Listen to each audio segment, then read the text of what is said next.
I came out to my mom. I was 19, I think. And then a year after that, I was in my senior year in college. She was in DC, and I had received a death threat that was taped to my front door of my apartment. And I really didn't know how to react to that. Like, I wasn't sure. Well, first of all, a little context. I rented a house with two roommates that was like smack dab in the middle of a cornfield and in this outskirts of this small town where I was in college. And so it was cheap rent, and that's why we picked it. But you had to drive up this little road, and there's corn stalks all around you, and then you come to this clearing, and there's a house. So it was kind of scary at The scene night. from a movie. So I came home one night, and there was, a note taped to my door. And I kind of just the context was like, God, fags should die. God says it was some religious context and something about death. And so I was, you know what? I took the note down and I was pissed off. And then I should have kept it. Actually, it would have been great to have now just as proof. But I ended up calling my mom and telling her what had happened. And she was like, well, you need to decide if you want to stay in school or if you want me to help you to come back here to DC. And, but I'm going to let you make that decision. And so I thought about it a couple of days. And by this point, I had been outed and I wasn't sure like how to react. I know I was getting catcalled by the guys, and whistles and stuff. And when I would walk to the music department, it was really demeaning in one sense. But I was also, at that time, I was in the fraternity, marching band fraternity, and I had just won election as president for the fraternity. And then I got outed, and I was like, I didn't know how to handle all this attention. Like now people know you're gay, and you got the death threat, and there's all these different things coming at me. And at that point, I remember going into my private lesson, my music lesson, and it was towards the end of the semester, and I had basically decided, you know what? I think it's going to be rather safe than sorry. And I remember kind of telling my professor at that time that I'm going to drop out of college. And I started tearing up and I couldn't tell him why. And it was just, oh my God, it was traumatic for me just because like I was felt so ashamed and I could never tell him why. And, but I was like, tears were coming down. I was holding back. And I ended up leaving after that semester. I finished my finals, and the next day I got on a plane and I went to Washington, D.C. And I didn't graduate. I was going to become a music ed major. I had one semester before graduation, and it just didn't work out. And so I went to D.C. and was like, you know what, I'm taking a break from school at this point in time because transferring states, tuition costs go up, and I was on a Pell Grant and I had financial aid. So, things changed. Everything changed, obviously. So that's kind of was my coming out experience. My mom the year before was really accepting, and she had no problems with me being gay, and she didn't understand it, but she was like, I love you. I don't understand what you're going through, but if you're happy, I'm happy. And so that was basically her take on it. Yeah, and then just going through school, coming out. I mean, approaching my sexuality and trying to understand it. I was dating girls at the time and we weren't like having any full-on relationships, but I was just exploring different areas. And then when I finally figured out that I was gay, Sorry to hear that. That's a very traumatizing way to kind of come out. That safety piece is so important. As first generation immigrant, black male who has lived African American experience, I understand why rights are so important. Something that I'm working on post this conversation is diving into the lavender scare. People have talked about it, but I think it's a moment in history that is super important because I think it ties back to some of the things that are happening politically today. It's led me down the road about community building and activism within gay clubs and why gay clubs were so important and pivotal as being a sacred ground and space for safety and for individuals to really think about what does activism look like. I've been loving what I've been able to dive into. And so it makes me think about your work history and the work that you've done in the federal space. And so I know that you're in this process of navigating this new chapter of your life. You've dedicated over 3 decades of your time in the federal space. So asking about your federal service and the commitment tied to that, what was your experience? And Now that you're navigating this new chapter of your life, being retired, what does aging openly and authentically mean to you today? I think aging openly is, it's like not really focusing too much on what you do or what you say. I didn't come out in federal service. I didn't come out in federal service until maybe I was 20 years in. So when I first started, I was very closeted.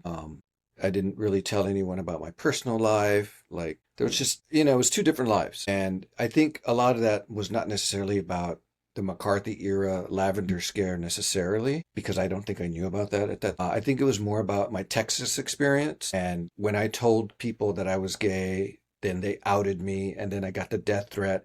And so in the back of my mind, I was like, well, I'm not going to tell anybody else anymore because, my whole life changed because I told somebody. So yeah, I think over the years, you make friends like who are gay and you just do things outside of work. But it was the maybe the last, no, maybe the last 10 years of work, maybe 15, where, I've started meeting gay coworkers. They started having more inclusive policies and LGBTQ plus employee groups. And so I think things started to open up in terms of having those employee resource groups available for, specialized communities to build community within the workplace. And I think that's when I started letting my guard down and being more comfortable. And then towards the end and during pandemic, it's like it didn't really matter to me, like being gay. It was not a thing. I mean, it was not nothing anything I had to worry about. Got it. And a quick shout out to all those who support DEI, those who support ERGs, and the importance and significance of the role they play in building internal workforce community, allowing people to have that safety sometimes that is usually needed as someone of color when you're navigating a corporate space. And I know that we're in this interesting time where I know people have different opinions about DEI and the importance of inclusion and belonging within the workplace. But from your answer, that's a prime example of why having those internal institutions are important to people navigating and being successful within the workplace. So Yeah, yeah. I want to go back just a little bit. This is really around chosen family and caregiving. And so you talked about taking care of your grandmother. Would love to hear a little bit more of, as a caretaker, how that shaped as someone who was super young and taking that lead in that role. You also talked about caring for your mother through leukemia as well, and finding community through organizations and friendships. And so I just want to hear, your as a caretaker, because I think that's important for those who either have to assume those roles, and especially as I think about the way that we age as a group with our friends. I think a lot of us, from a friendship standpoint, are going to have to take that role to support a lot of our community members or those chosen family members that we've created over time. So we'd love to hear that experience and then how chosen family has played in your life in shaping the way that you think about love and responsibility from a caretaker perspective. Yeah, that's interesting. I think I didn't choose to be a caregiver, I don't think. I think it was part of my culture. I'm Hispanic, and I think and also just my mom was a single mom. She couldn't work and take care of her mom, and I didn't know it, but I was the gay kid. Yeah. And both my brothers had girlfriends, and so they were off doing their own thing, and they Yeah. were more rebellious than I was. I was more, I was my grandmother's favorite, I think. And so I ended up kind of just wanting to help. And, it was also a little bit of coercion through food. And, my grandmother would treat me to, a lot of things that my brothers didn't get treated to, but just because I was working for her, basically. Yeah. So the caregiving then kind of had this monetary thing associated with it as a kid. And then I got to drive her car. So there was some perks to caregiving. Benefits. Yeah. And I didn't, I mean, and I had time. So, like, for me, I wasn't dating. I certainly didn't know I was gay at the time in high school. And so I had time to do it. So I didn't know at the time that it could have possibly been manipulative for my mother or my parents. You go to therapy and you learn about a lot of different Yeah. things. But at the same time, I was very close to my grandmother. And so at that point, I think it shifted over to, voluntary caregiving because you cared for them and you loved them and you wanted to not see them suffer.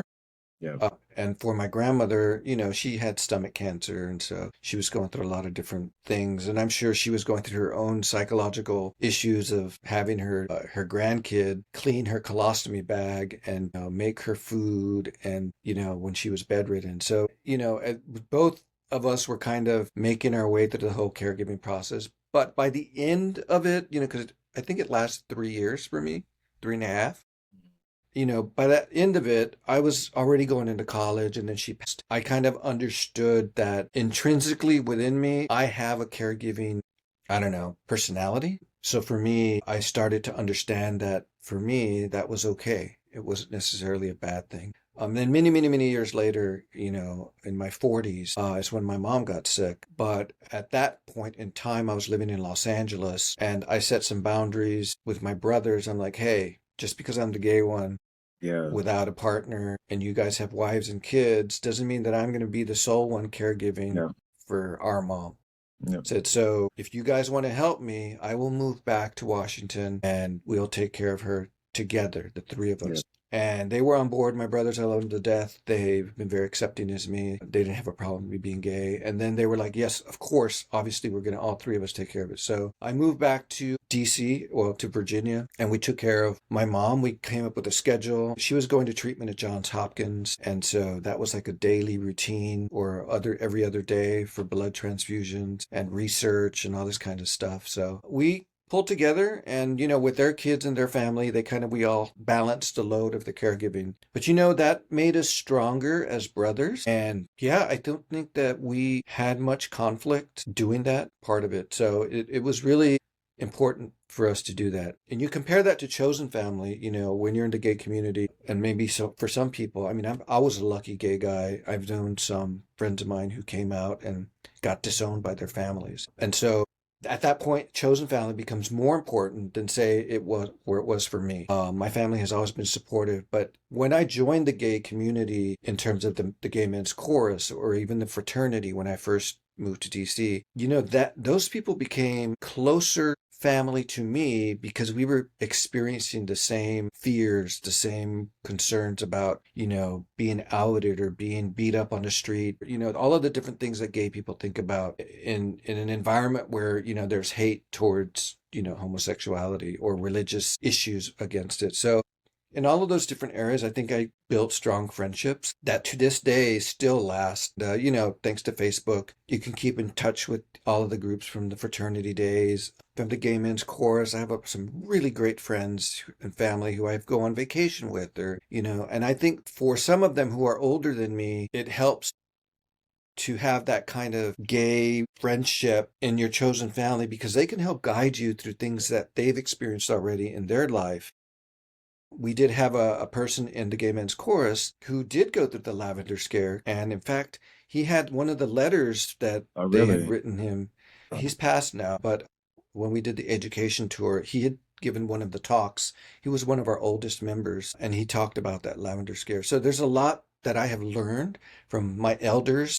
Yeah, And I think that that's important, A, for historical context, but B, as a gay man, entering that time of my life to help kind of guide me to do things or to not worry about something or to know that it's going to be okay, that we have fought for these rights for a long time and that we persevere ultimately in the end after much strife, but just keep up the good fight. I love that. And you've done such a good job of connecting straight to my next questions because as I Oh. think about like the intergenerational connection and why it's so important for us as gay people to continue to connect across generations. And as I think about the work that I'm trying to establish, part of the importance of this podcast is to tap into conversations that document history, that document experiences that I think are important to the way that younger individuals think about the way that they navigate their LGBTQ experiences. And so it makes me think about, from your perspective, what do you think younger LGBTQ people sometimes either misunderstand or may disconnect from older generations and their experiences? And how can we build that bridge where we have intentional connection between the generations? And how do we build those connections in a way that allows this younger generation to continue to be intentional about advocacy, activism, pride, hope, and the way that they see themselves and how they support the advancement of the LGBTQ plus community? Well, it's a good question. I think I want to say that sometimes younger folks may take their freedoms for granted. That we've had marriage equality since 2015. And then Stonewall riots were 1969 or something, which was, I think I was 1 year old because I'm 58. I was 1 year old when the Stonewall riots happened. But, if those riots hadn't happened, you know, even though my journey was a little bumpy, I still wouldn't have those, who knows where we would be right now, Right, for what sure. kind of freedoms we would have. So I think when I look at younger folks, I don't know that especially gay or bi, I don't think that they've made fully appreciate all of the different struggles, the AIDS epidemic, all of these different, well, struggles and obstacles to being a gay person back before the information age. And so I don't know, for current, I would say to get involved is really important to stay involved because I think what we're seeing now in real time is us regressing into the old ways of McCarthyism and this Christian nationalism, and then having these religious groups infiltrating the higher levels of our government and trying to I don't know, inflict their values and into our everybody, all Americans' lives. And I think that's the civic duty of the younger generation is not stressed enough. We have pockets of, especially I know I see a lot of very young democratic socialists, which I really love that group. They are so passionate, they're involved, they get it, they understand the importance of humanity, of respecting everyone's religion, of respecting everyone's freedom of religion, freedom to exist, freedom of everything. So there are a few of those, people who really take it seriously. But I think a majority of the rest of the younger generation, I don't think they do. I think they're wrapped up in social media, they're wrapped up in propaganda, they're wrapped up in gaming. So I think we'd have to be intentional in terms of it's easy for me to kind of be like, oh, those young kids, and just kind of Yeah, ignore it or not deal with it. But I think it would be valuable for as much older people and younger people to try and meet somewhere in the middle to have those discussions, to learn about strategies to organize or historical, like the AIDS, the ACT UP, for sit-ins, and even through the civil rights movement, there was a lot of different strategies that we can learn yeah, from people who have done this before yeah, rather than sulking in our own sorrow and doomsday scrolling and thinking that the world's going to end, when all you need to do is show up and be a part of a movement that appreciates and respects and values equality, humanity, and then you'll realize that you're not alone and that you can actually get things done. I think we're starting to see that change in the different primaries that are happening across the country, which is very inspiring to me and very makes me feel hopeful. But in terms of the younger generation, I think hopefully we can reach a good way to connect with them on their terms, but also so that we can have a conversation so that to keep this movement going in terms of staying involved, so that anyone across the spectrum of age groups or age ranges, whether you're just coming out or whether you're, an 80-year-old trying to live in this world, we can all get along and do. And I think what I've seen happening in politics right now is people getting involved, that they're from all ages and all age groups. And when you're within these groups of advocating for rights and freedoms, it is really a different experience, psychological energy. It's really amazing to be a part of that kind of an experience. So I would yeah. recommend to anyone to just try and get involved somehow where young people exist. And then I think things will happen Should get organically. that connection. Yep, totally agree with you on that. So to shift it just a little bit, and this is maybe a bit more personal, but just curious, over the years, when you think about like dating and relationships and being partnered, what has that experience been for you, and where does that place you now? Are you partnered with children or anything from that aspect? And what has changed over time in a way that you think about partnership from your coming out early on, and you talked about navigating that space and some of, I think, the traumatic experiences that kind of shape that. But as you were able to build community and connect. How has love and partnership evolved for you, and how do you see that today? Well, I had like my first boyfriend was here in Texas. We were evolving. Yeah. I think this is just a universal experience that everyone has. Like their first love or whatever is never going to be the first love. It's going to be, Right. you're going to find out that you're like in different directions. Right. You have different ideas of whatever. So that one, the whole gay thing and being closeted and acknowledging it was just a disaster. But while I was involved in it, it was great. It was fun. Right. That's when I was convinced that I was gay, is because I had feelings and I loved, my partner at that time. When I moved to Virginia and started dating, it's just a lot of the normal things that other relationships have, which is you're starting to, in my particular case, I had trust issues just because of my experience in Texas, that I always was cautious about people that I was dating because I wasn't sure where they were coming from and Right. why they wanted to be in a relationship. Also, the gay community, I think, has historically, back when I was growing up, and, substance abuse, alcoholism, a lot of other kinds of coping mechanisms. That my mom was an alcoholic, and so I didn't want to be a part of that environment. And so in the back of my mind, I was kind of doing a little analysis on the other person, and maybe it was unfair to them, I'd say, but I think there's a lot of different things that we, as we're learning about ourselves and our sexuality, that you have to take as part of that environment. And in the gay community, it is substance abuse, and it's alcoholism and different things that might affect relationships and codependence and those kinds of things. And so I think navigating that is just natural in life, but something that I went through as a gay man. I've had a few relationships. I don't think any of my relationships have lasted more than 3 years, but I was happy for the amount of time that they did last. I sometimes feel lonely, but as I was telling my brother, and I had this conversation the other day, I was like, I feel lonely every now and again, but I don't think that's different from any other human being that feels lonely. I feel happier when I know that I'm in control of my future, can control my finances, I can make educated decisions about my future. I think I can live happily when I make those decisions versus having a relationship with someone who I may or may not want to compromise with.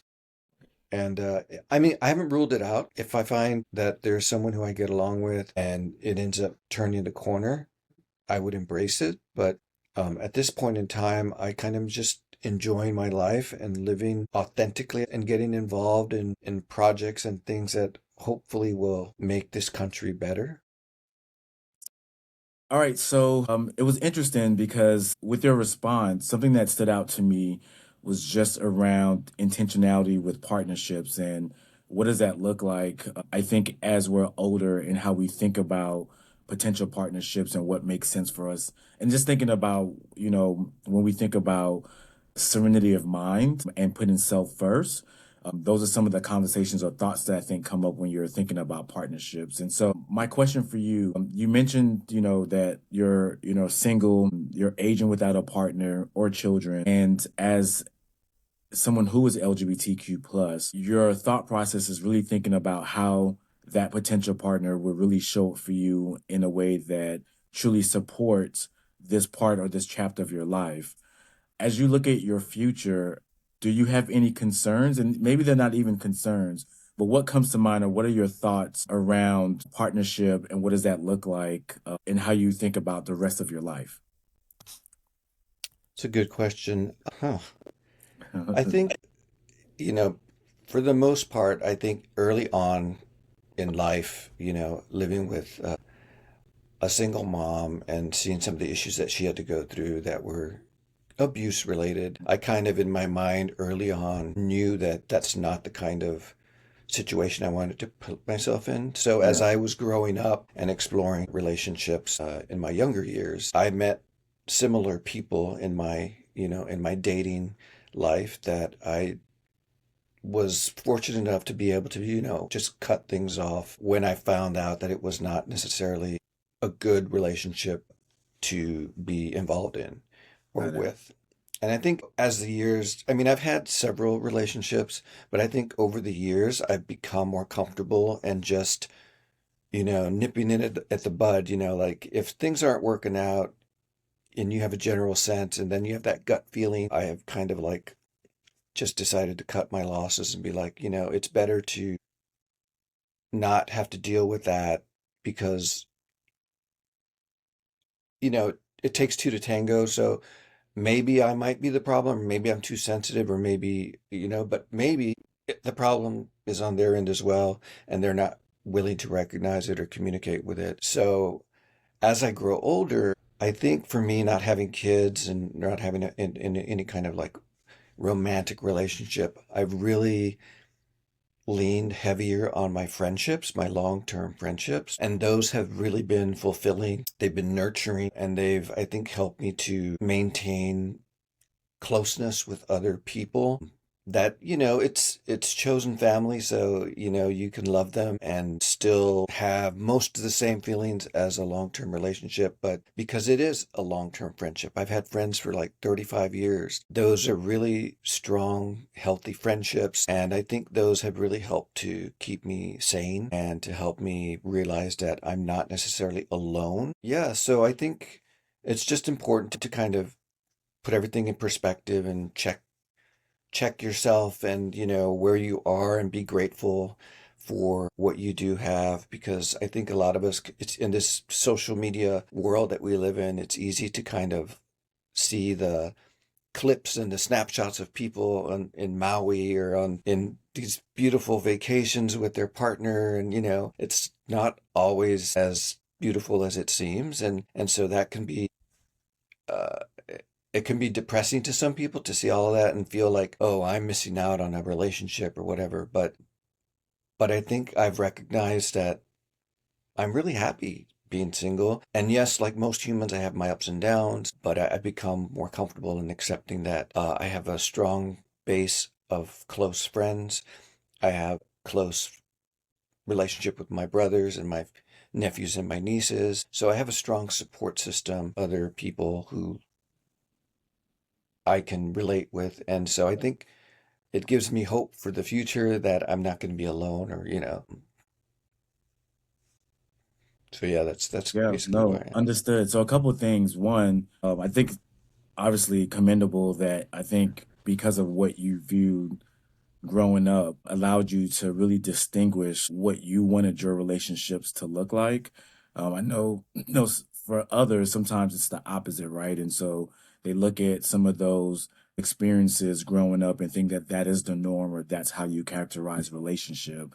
And so they tend to find themselves in relationships that are very duplicate of what they saw growing up. So definitely kudos for you for being able to separate that. I since caregiving, this conversation that we've talked about around chosen family, the intentionality around that, advocacy and courage to continue showing up for ourselves and one another, as you eloquently just said.